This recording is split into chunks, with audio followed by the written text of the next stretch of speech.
नमस्कार। मैं सुजय प्रकाश उपाध्याय हूँ। मैं एक ज्योतिषी हूँ। आज अपने चैनल में आप सबों का हार्दिक स्वागत और अभिनंदन है। ज्योतिष एक गूढ़ विद्या है, एक सुगठित तथ्यों पर आधारित भविष्य कथन कहने की बहुत ही पारंपरिक और सुंदर शैली है। यह किसी एक भाव से या एक ग्रह से या एक ज्योतिषीय योग से या किसी एक ट्रांजिशन से कथन नहीं कहती या कथन कहने की इजाज़त भी नहीं देती। वह बतलाती तो यह है कि एक बना बनाया पारंपरिक तरीका है जिसे बहुत मेटिकुलसली फॉलो किया जाना चाहिए। एक सुगठित सुस्थापित रीति के आधार पर किसी के जन्म कुंडली का अध्ययन किया जाना चाहिए, और जब भी इस तरह से अध्ययन किया जाएगा तो भविष्य कथन कहने का जो तरीका है वह अच्छा होगा, फल अच्छे होंगे, फल कथन सही निकलेंगे और जातक या जातिका को सही मार्गदर्शन मिल सकेगा। आज क्या हो रहा है, किसी एक भाव को पकड़कर, किसी एक ग्रह को पकड़कर, किसी एक ट्रांजिट को पकड़कर शब्द जाल में इस तरह से फंसाकर ज्योतिष विद्या को कमजोर, कमतर और बदनाम करने की कोशिश की जा रही है। आ गया बृहस्पति गोचर में कर्क राशि में, अब फलना राशियों के लिए होगा धनों की वर्षा, घर में सोने बरसेंगे, महालक्ष्मी योग। अब आने वाले समय में आपके पास सब कुछ होगा। ऐसे प्रलोभन या बड़े बड़े वाक्य आपके सब्सक्रिप्शन तो बढ़ा सकते हैं, व्यूज की संख्या तो बढ़ सकती है, लेकिन ज्योतिष कमजोर होगा। हमारे जितने भी शास्त्रीय ग्रंथ हैं, चाहे वो लघु परसरी हो, बृहद परसरी हो, जातक परिजात हो, फल दीपिका हो, शंभु होरा प्रकाश हो, जातक तत्वम हो, या समकालीन लेखकों के द्वारा इन पर लिखे गए टीका टिप्पणी इन तथ्यों की इजाज़त नहीं देते कि किसी एक ग्रह के आधार पर आप बड़ी बड़ी बातें या भविष्यवाणी कर दें। मैं कुछ एक ऐसे ज्योतिष आचार्य को जानता हूँ जिनके प्रति मेरी बड़ी श्रद्धा है। उनका भी सोशल मीडिया पर आकर यह कहना कि जब द्वितीय केंद्र में आ जाए, उच्च का हो जाए तो एक राजा का जन्म होता है, या गज केसरी योग आपकी कुंडली में बन रहा है तो इस तरह के फल होंगे। काफ़ी नहीं है इतना, एक बनी बनाई रीति है जांचने की कुंडली। कई तरह की चीज़ हैं। पहले तो हमारे ग्रहों के कुछ कैरेक्टरिस्टिक्स होते हैं, कुछ गुण अवगुण होते हैं, भाव के कुछ गुण अवगुण होते हैं, नक्षत्रों के कुछ गुण अवगुण होते हैं। उन सब के आधार पर लगातार अनवरत प्रैक्टिस करते करते एक ज्योतिष की जो तीक्ष्णता है, जो उनका निष्णातपन है, वह बढ़ता है, तब जाकर वो फलित कहने के योग्य बनते हैं। कोई एक भाव पकड़कर, कोई एक राशि पकड़कर, कोई एक ज्योतिषी योग पकड़ के फल कथन कहना न केवल ज्योतिष को कमतर बनाना है, बल्कि ज्योतिष के साथ अन्याय करना भी है। इसलिए मैंने सोचा है कि इस वीडियो में कम से कम बिंदुवार आपको यह बता दूं कि एक कुंडली देखने के लिए किन किन बिंदुओं पर प्रकाश डालना चाहिए, गहन अध्ययन करना चाहिए और तब उसके बाद फलित करने की कोशिश करनी चाहिए। ये बड़ा ही एक सुंदर स्थापित नेटवर्क है जो हमारे पराशर मुनि, हमारे अन्य ऋषिगणों ने वो शास्त्रीय ग्रंथों में इसका उल्लेख किया है। उसके आधार पर जब हम चलेंगे तभी जाके फल कथन सही दृष्टि से होगा। एक वीडियो में सभी चीज़ों को बहुत विस्तृत ढंग से बताना नामुमकिन है। इसलिए आज मैं क्या करने वाला हूं, आज मैं केवल एक जन्म कुंडली पर विचार करने के लिए कौन कौन सी बातें महत्वपूर्ण हैं उसका बिंदुवार उल्लेख करूंगा। उससे अभी विशद में, डीप में, गहराई में नहीं जाऊंगा, वो मैं अगले वीडियो में करूंगा। लेकिन इस वीडियो में केवल मेरी कोशिश यह है कि मैं आपको बताऊं कि इन बिंदुओं को देखे बगैर किसी भी तरह का भविष्य कथन नहीं कहना चाहिए। तो आइए शुरू करते हैं। पहला, लग्न देखिए। लग्न में सूर्य लग्न, चंद्र लग्न और जन्म लग्न तीनों को देखिए। तीनों किस नक्षत्र में हैं उनको देखिए। तीनों पर ग्रहों की स्थिति क्या बन रही है, ग्रहों का प्रभाव क्या बन रहा है, किन किन ग्रहों की दृष्टि पड़ रही है। अलग अलग दृष्टियां, अलग अलग ग्रहों की दृष्टियां, अलग अलग युतियां अलग अलग लग्नों में अलग अलग प्रभाव डालती हैं। इसकी चर्चा हम लोग आगे करेंगे। इतना स्मरण रखिए कि इन तीन लग्नों को देखना है। फिर क्या देखना है, फिर लग्न, चंद्र लग्न, सूर्य लग्न की चर, स्थिर और द्वितीय स्वभाव की स्थिति करके देखकर आयु का निर्धारण करना है। कहते हैं कि सबसे पहले हमें आयु का निर्धारण कर लेना चाहिए। उसको सामने जातक को बताएं या नहीं बताएं, अपने लिए आयु का निर्धारण कर लीजिए। यदि आयु नहीं है तो ज्योतिष की गहराई में जाकर इतना परिश्रम करना व्यर्थ ही है।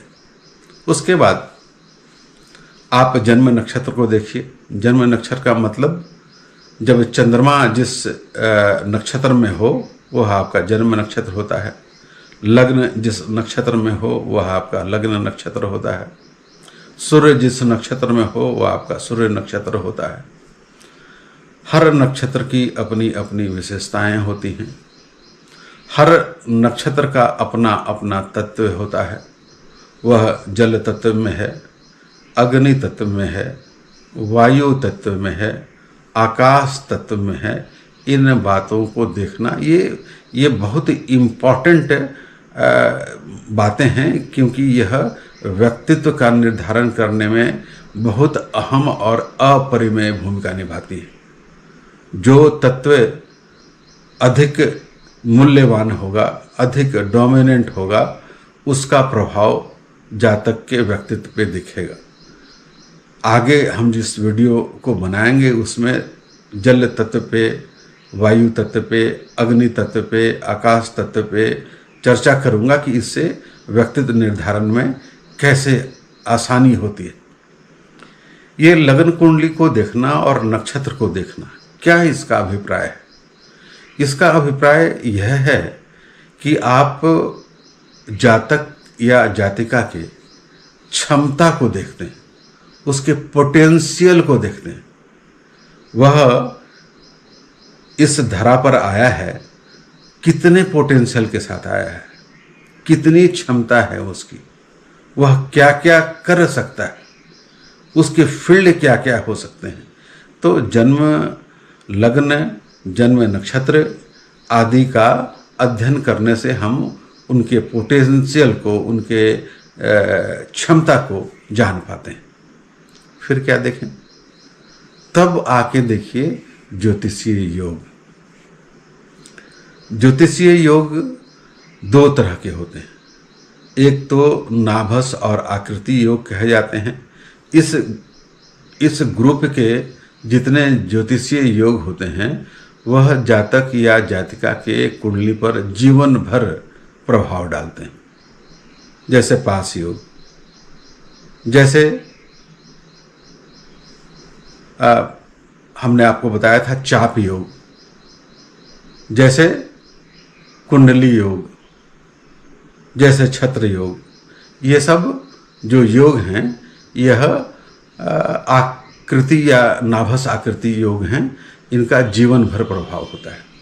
दूसरे भाव, ग्रह, नक्षत्र आदि के आधार पर कई तरह के योग बनते हैं। जैसे पंच महापुरुष योग, जैसे गजकेसरी योग, जैसे काहल योग, जैसे महाभागी योग, जैसे भद्र योग, जैसे शश योग, जैसे हंस योग। ऐसे बहुत सारे योग बनते हैं। अब आप कुंडली में उन योगों को देखिए, उन पर विचार कीजिए। योग अच्छे हो सकते हैं, योग खराब हो सकते हैं, योग निर्णायक हो सकते हैं। वह निर्णायक कैसे होंगे? योग बनाने वाले जो ग्रह हैं उनकी क्वालिटी, उनकी गुणवत्ता, उनका अस्त होना, उनका कमज़ोर होना, उनका वृद्ध होना आदि, या योग भंग होना, ऐसी बहुत सारी बातें हैं जिसके आधार पर हम देखेंगे कि यह योग असर करने वाले हैं या नहीं। जो दूसरे कैटेगरी के योग हैं वह अपने दशा महादशा में वास्तविक फल को दिखलाते हैं। अब आइए महादशा पे। महादशा किसकी चल रही है? महादशा नाथ किस जगह बैठा है, किस स्थान पर बैठा है, किस नक्षत्र में बैठा है, उस राशि या नक्षत्र का स्वामी कहाँ बैठा है, वह कैसा प्रभाव देने वाला है, वह 6, 8, 12 भाव में तो नहीं बैठा, वह केंद्र में तो नहीं बैठा, वह त्रिकोण में तो नहीं बैठा, क्या वह किसी केंद्र और त्रिकोण से संबंध बना रहा है। इन ढेर सारी बातों को ध्यान में रखकर हम लोग महादशा अंतर्दशा देखते हैं। महादशा और अंतर्दशा वास्तविक फल का निर्धारण करती है। इसमें कई बातों को ध्यान में रखा जाता है। पहला तो हम लोग एक सर्वाष्टक वर्ग बनाते हैं जिसमें हर भाव में एक खास तरह के बिंदु का निर्धारण किया जाता है। अब देखना है कि महादशेश जिस भाव में है वहाँ बिंदुओं की संख्या कितनी है, वह कैसा फल देने वाला है, वह उससे दिखता है। गोचर में देखिए कि वह चंद्रमा से और लग्न से अच्छे स्थान में है या बुरे स्थान में है। इन सब की मैं बिंदुवार चर्चा अगले कुंडली में करूँगा, अगले वीडियो में करूँगा। अभी तो मैं केवल आपको यह बता रहा हूँ कि एक कुंडली का विश्लेषण करते समय किन किन बिंदुओं पर ध्यान रखा जाना चाहिए। आमतौर पे लोग इसका ख्याल नहीं रखते, केवल एक भाव को, केवल एक योग को, केवल एक ग्रह को महत्वपूर्ण बताकर फल कथन करने की जो प्रवृत्ति है वो ज्योतिषीय मापदंडों के अगेंस्ट में है, प्रतिकूल में है। वह ज्योतिषी के लिए अच्छा नहीं है, वह ज्योतिष के लिए अच्छा नहीं है। नवांश को भी देखा जाना चाहिए, और केवल नवांश ही क्यों, सारे षोडश, इसको हम लोग डिविजनल चार्ट कहते हैं। डिविजनल चार्ट में महादशेश की स्थिति कैसी है। यदि आजीविका देखनी हो तो आप देख लीजिए कि दशमांश में ग्रह की स्थिति कैसी है, दशमेश की, नवमांश में कैसी स्थिति है, त्रिशांश में कैसी स्थिति है। किसी विकट अवस्था में है तो त्रिशांश की स्थिति जरूर देखिए। उसके बाद क्या देखना है, उसके बाद एक नवतारा चक्र होता है। महादशा और गोचर में फलादेश करते समय में आपको यह जरूर देखना चाहिए। इसकी विस्तृत व्याख्या मैं अपने आगे आने वाली वीडियो में करूँगा, लेकिन इतना ही बता देना संक्षेप में जरूरी है कि जब महादशेश या अंतर्दशेश जन्म से निर्धारित 9 चक्रों में 9 ताराओं में किस तारा में वर्तमान में चल रहा है, यदि वह विपत, यदि वह नैधन्य, यदि वह प्रत्यारी ताराओं में है तो परिस्थितियाँ प्रतिकूल होंगी, चुनौतियाँ सामने आएंगी, कठिन समय सामने होगा। तो इसका ख्याल जरूर रखें। और यह भी काफ़ी नहीं है, आपको यह देखना पड़ेगा कि जिस जन्म कुंडली को हम देख रहे हैं उसका सबसे महत्वपूर्ण ग्रह और नक्षत्र कौन सा है। यह कैसे पता चलेगा? तो आप किसी ग्रह को देखिए, वह किस नक्षत्र में है उसको देखिए, उस नक्षत्र का स्वामी किस नक्षत्र में है इसको देखिए, उसका स्वामी किसके नक्षत्र में है इसको देखिए, और ऐसा तब तक देखिए जब एक ग्रह अंतिम अवस्था में सामने ना आ जाए। उदाहरण के लिए सामने मैंने एक कुंडली ले रखी है आपको, ये देखिए मेष लग्न की कुंडली है। इसमें चतुर्थ भाव में मंगल और राहु हैं, दसम भाव में शनि, केतु और चंद्रमा है, इसके 11वें भाव में बृहस्पति है, सप्तम भाव में सूर्य और बुध है, अष्टम भाव में शुक्र है। अब एक इंस्ट्रूमेंटल ग्रह मतलब D1 से भी और D9 से भी, नौमान से भी, ये निकालना है कि इंस्ट्रूमेंटल ग्रह कौन से। अब देखिए चंद्रमा किस नक्षत्र में है, वह श्रवण नक्षत्र में है इस कुंडली में। शनि किस नक्षत्र में है, श्रवण नक्षत्र में है। राहु जिस नक्षत्र में है उसका स्वामी कहाँ है, उसका स्वामी कहाँ है, वह अल्टीमेटली चंद्रमा तक पहुँचता है। सूर्य स्वाति नक्षत्र में है, उसका स्वामी राहु है, राहु पुष्या नक्षत्र में है, वह अल्टीमेटली उसका स्वामी वो कहाँ पहुँचता है, वह भी चंद्र तक पहुँचता है। बृहस्पति शतभिषा में है, उसका स्वामी राहु है, राहु पुष्या में है, शनि श्रवण में है और उसका स्वामी चंद्रमा है। तो D1 से जो सबसे इंस्ट्रूमेंटल ग्रह हैं वह चंद्रमा है। तो चंद्रमा निकाल के अब चंद्रमा के आधार पर अंतिम नक्षत्र श्रवण के आधार पर व्यक्ति का व्यक्तित्व, उसके कैरेक्टरिस्टिक्स, उसके पोटेंशियल, उसकी क्षमता, उसका ग्रहों के साथ संयोग। यहाँ देखिए चंद्रमा जो है, जिस नक्षत्र की मैं बात कर रहा था, जिस सबसे इंस्ट्रूमेंटल ग्रह की बात कर रहा था, वह चंद्रमा निकला। वो किसके साथ है, वो शनि के साथ है। यह एक विष योग होता है। आमतौर से यह तो अच्छा योग नहीं है, लेकिन यह योग अध्यात्म के लिए, तपश्चर्या के लिए, वैराग्य के लिए और अध्यात्म में ऊर्ध्वगमन के लिए अच्छा माना जाता है। बुद्ध और महावीर की कुंडली में भी इस तरह के योग थे। मंगल और राहु एक अंगारक योग बनता है और इसके आधार पर जो ज्योतिषीय योग में कैसे हम उसका फलित करेंगे, इसकी व्याख्या हम हर अलग अलग बिंदुओं पे करेंगे। और क्या बिंदु हो सकते हैं और क्या देखा जाना चाहिए। नवतारा चक्र मैंने आपको जैसे बताया कि नवतारा चक्र को भी जरूर देखना चाहिए। और यदि आप किसी व्यक्ति की आर्थिक अवस्था को देखते हैं तो उसके लिए विविध लग्नों का उल्लेख हमारे शास्त्रीय ग्रंथों में है। जैसे उसका हिंदू लग्न पहले निर्धारित कीजिए, उसका स्त्री लग्न निर्धारित कीजिए। इन लग्नों पर ग्रहों की स्थिति कैसी है, ग्रहों की दृष्टि कैसी है, किन किन ग्रहों की दृष्टि पड़ रही है, किन किन ग्रहों की युति हो रही है, उसके आधार पर आर्थिक स्थिति का निर्धारण किया जाता है। कोटेश्वर योग बनते हैं, कोटेश्वर योग बनते हैं, अच्छे योग बनते हैं, खराब योग बनते हैं। आर्थिक स्थिति का पता चलता है तो उन बातों का भी उल्लेख जरूर जरूर किया जाना चाहिए। हमारे ऋषि मुनियों ने कई तरह के लग्नों की चर्चा की है। एक चर्चा है आरूढ़ लग्न की।